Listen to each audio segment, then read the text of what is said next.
Gori shatwezasya aba St Lawrence University kwika muzakamalizo g'omwaka ogwo ezalija amatendekero ga Uganda Martyrs University Business School zaterwa Michael Kayongo mu dakiika 16, Bruno Bunyanga mu dakiika 47 hamwe na Aniko Fahadi mu dakiika 79.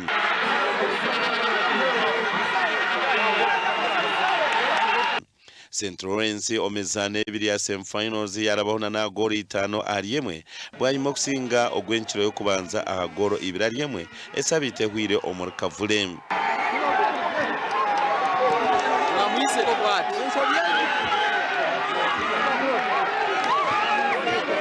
Si mupiira mwangu n'akamu naye faayino asinga okwetegeka ebiseera ebisinga yasinga yayinza okugiwangula. Nga twebaza Mukama omupiira gubaddemu waawo tagali entonotono naye tusobodde okukola ki, tusobola okujja ne tudefendinga goals zitwabadde nazo ne tusobola n'okukola ki n'okwongerako endala. Twebaza Mukama olwa win eno. This is not the performance we wanted, and we had a game plan which didn't work, and we slept little in the duty, and it really cost us, especially my back.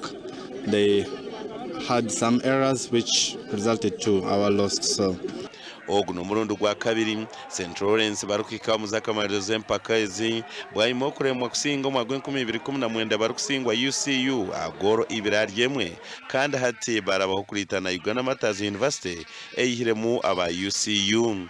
Omuzano gw'akamalizo no gukuzanwa rwa mu 2012 by'okwezi kwa chai cha Philip Omondi Lugogo.